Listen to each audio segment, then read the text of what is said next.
আসসালামু আলাইকুম। এক ভদ্রলোক আমাকে কোশ্চেন করেছেন যে আপনি যে বলেন যে সাধু বা সন্ন্যাসীরা ঈশ্বরকে উপলব্ধি করেছেন, সো এটাকে ঈশ্বরের অস্তিত্বর পক্ষে একটা যুক্তি হিসেবে উপস্থাপন করা যায়। তো আপনি যে কথাটা বলেছেন এটা আসলে কতটুকু যুক্তিসম্পন্ন? এটা কি আদৌ যুক্তিসম্পন্ন যে সাধুরা ঈশ্বরের অভিজ্ঞতা অর্জন করেছেন, সো এটাকে ঈশ্বরের অস্তিত্বের পক্ষে একটা যুক্তি হিসেবে পেশ করা যেতে পারে? তো যাই হোক, আমি এখন এটিকে ব্যাখ্যা করব। সঙ্গে আছে আমি প্রভাষক ইফতেখার আহমেদ রতন। যাই হোক, আমি কিন্তু একসময় বলেছিলাম আমার কোনো এক ভিডিওতে যে এই কথাটা আমি বলেছিলাম যে সাধুরা মহান আল্লাহ তাআলার অস্তিত্ব সম্পর্কে তারা জানতে পেরেছেন বা তারা অভিজ্ঞতা অর্জন করেছেন, সো এটাকে ঈশ্বরের অস্তিত্বর পক্ষে একটা যুক্তি হিসেবে উপস্থাপন করা যেতে পারে। তো আমি বিষয়টা একটু ব্যাখ্যা করার চেষ্টা করব, আপনারা একটু দয়া করে ভালো করে শুনবেন। দেখেন, পৃথিবীতে এই সাধু বলতে আমি কিন্তু ওখানে বলেছিলাম সাধু বলতে যারা অলৌকিক ক্ষমতা সম্পন্ন সিদ্ধ পুরুষ। আপনাদের বুঝতে হবে সাধু কারা। সাধু বলতে সাধুর ডেফিনেশনটা বুঝতে হবে। সাধু বলতে আমি বুঝিয়েছি যিনি সর্বোচ্চ ত্যাগী, যিনি সর্বোচ্চ সৎ, যিনি তার ব্যক্তির তার নিজের স্বার্থের কথা চিন্তা করেন না, যিনি মহান সৃষ্টিকর্তাকে এতটাই ভালোবাসেন এবং মানুষকে এতটাই ভালোবাসেন যে মানুষের কল্যাণের জন্য, মহান আল্লাহ তাআলাকে খুশি করার জন্য এক সেকেন্ড পর্যন্ত যিনি সংকোচ করেন না তার জীবনকে ত্যাগ করতে, তাকে বলা হচ্ছে সাধু। অর্থাৎ সাধু বলতে একজন মহান গুণসম্পন্ন ব্যক্তিকে বোঝানো হয়েছে, আর যার মধ্যে আধ্যাত্মিক শক্তি আছে এবং অলৌকিক শক্তি আছে, তাকে সাধু বলা হয়েছে। সাধু বলতে আপনারা জানেন সাধু কাকে বলে। ওই সকল সাধু, উনি পার্টিকুলার মুসলমান হবেন সেটা কোনো কথা না, উনি পার্টিকুলার হিন্দু হবেন সেটাও কোনো কথা না, উনি পার্টিকুলার খ্রিস্টান হবেন সেটাও কোনো কথা না। যে কোনো ধর্মের এই সাধু নিয়ে আমি কথাটা বলেছি। দেখেন, পৃথিবীতে হিন্দু ধর্মেরও আমরা কিন্তু অনেক সাধু পাই, ইসলাম ধর্মের অনেক সাধু পাই, খ্রিস্টান ধর্মের অনেক সাধু পাই। তারা ঈশ্বর সম্পর্কে তারা বর্ণনা করেছেন, ঈশ্বর সম্পর্কে তারা আলোচনা করেছেন, তারা কঠোর সাধনা করেছেন এবং এই কঠোর সাধনার পরে অনেক সাধনার মধ্য দিয়ে, বহু বছর সাধনার মধ্য দিয়ে তারা কিন্তু ঈশ্বরের অস্তিত্ব লাভ করেছেন, ঈশ্বরের অস্তিত্বের অভিজ্ঞতা অর্জন করেছেন। ঈশ্বর কী সেই সম্পর্কে তারা জ্ঞান অর্জন করেছেন, ঈশ্বর সম্পর্কে জানতে পেরেছেন। আসলে ঈশ্বর সম্পর্কে কিন্তু প্রপারলি জানা সম্ভব নয়, এটা কোয়াইট ইম্পসিবল। কিন্তু মহান আল্লাহ তাআলা তার প্রিয় ব্যক্তিদের বা সাধু বা সন্ন্যাসীদেরকে একটা সীমা পর্যন্ত জানার জন্য তৌফিক দান করেন, তারা সেই পর্যন্ত জানতে পারে, ওর বাইরে জানা সম্ভব নয়। এটা কিন্তু আপনাদের বুঝতে হবে যে একটা একটা পর্যায়ে আছে, এই পর্যায় পর্যন্ত মানুষকে জানার জন্য মহান আল্লাহ তাআলা একটা খুশি হয়ে মানুষকে ক্ষমতা দেন, ওর বাইরে কোনো মানুষের পক্ষে ঈশ্বর সম্পর্কে জানা সম্ভব নয়, এটাকে বুঝতে হবে। এখন বিষয়টা হচ্ছে যে আপনারা হয়তো শুনতে পাচ্ছেন প্রচণ্ড বাতাস হচ্ছে, যার কারণে আমি একটু স্থানটা চেঞ্জ করলাম, সরি।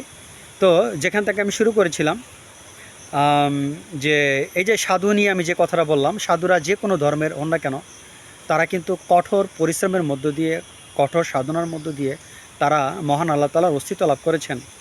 অনেক কষ্ট করে, অনেক ত্যাগ তিতিক্ষা করে, নিজেকে বিসর্জন দিয়ে তারা মহান আল্লাহ তাআলার সম্পর্কে জানতে পেরেছেন, অভিজ্ঞতা অর্জন করতে পেরেছেন, সেটা যে কোনো ধর্মেরই হন না কেন তিনি।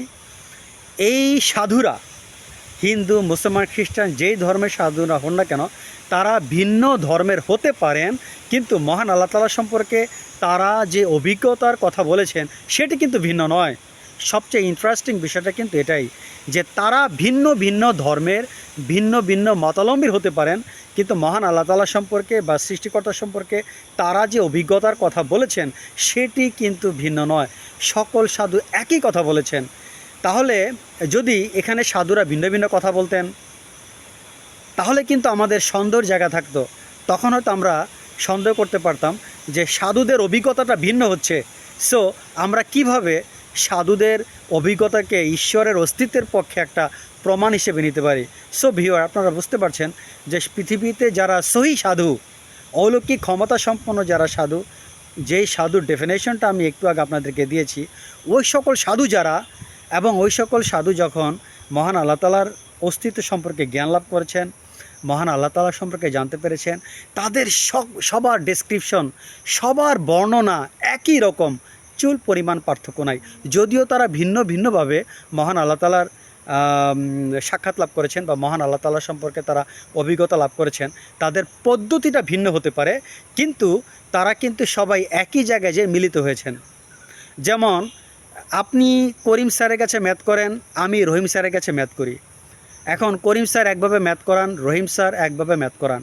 এখন আপনিও কিন্তু যদি রহিম স্যারকে অনুসরণ করেন, আমিও যদি করিম স্যারকে অনুসরণ করি, আমরা কিন্তু প্রপারলিভাবে যদি অনুসরণ করি দুজন টিচারকে, তাহলে আমরা ভিন্ন টিচারের কাছে পড়া সত্ত্বেও আমরা কিন্তু সবাই ম্যাথে 100 মার্ক পেতে পারি। ঠিক একইভাবে যে যে ধর্মের হোক না কেন, সে তার নিজের পদ্ধতিতে সেভাবে সাধনা করেছেন, কিন্তু পরিশেষে কিন্তু রেজাল্ট সব একই পেয়েছেন। ঈশ্বর কেমন, ঈশ্বর কি, ঈশ্বরের বৈশিষ্ট্য কী, তিনি কিসে খুশি হন, এই যে আধ্যাত্মিকতা, এই যে নিগূঢ় রহস্য, এইগুলোর যে বর্ণনা, এগুলো কিন্তু সবাই এক বর্ণনা দিয়েছেন। এটি আমি কিন্তু বহু বছর এই বিষয়ে গবেষণা করেছি। আমি প্রায় 20 থেকে 25 বছর বিভিন্ন সাধু সন্ন্যাসীদের জীবনী পড়েছি, শত শত সাধু সন্ন্যাসীদের জীবনী পড়েছি। শুধু ইসলাম ধর্মের নয়, হিন্দু ধর্ম, বিভিন্ন ধর্মের সাধুদের জীবনী পড়েছি। দয়া করে আপনারা পড়তে পারেন, দেখবেন আমি যে কথা বললাম পরিশেষে আপনারা আমার সাথে একই মত পোষণ করবেন। এখন হয়তো আপনাদের কাছে একটু বিষয়টা কনফ্লিক্ট মনে হচ্ছে, কিন্তু এই কনফ্লিক্টটা হওয়া স্বাভাবিক। প্রথম আমি যখন স্টাডি করেছিলাম আমার কাছে এটা কনফ্লিক্ট মনে হয়েছিল। আমি যখন ভার্সিটিতে পড়ি তখন আমার কাছে কনফ্লিক্ট মনে হয়েছিল।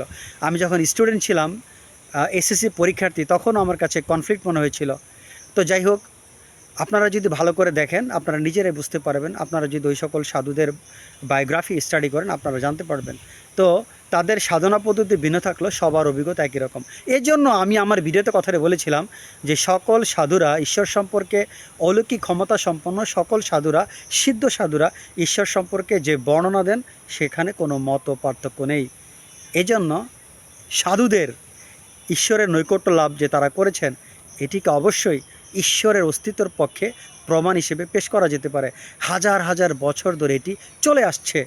সকল সাধু হাজার হাজার বছর ধরে এই দুনিয়াতে যত সাধু আসছেন, এখনও যারা আছেন, সবাই একই ডেসক্রিপশন দিয়েছেন। অবশ্যই তাদের এই অভিজ্ঞতাটাকে আমরা ঈশ্বরের অস্তিত্বের পক্ষে সবচাইতে বড় প্রমাণ হিসেবে আমরা গ্রহণ করতে পারি। আজকের ভিডিও এখানে শেষ করছি। সবাই ভালো থাকেন। আল্লাহ হাফেজ।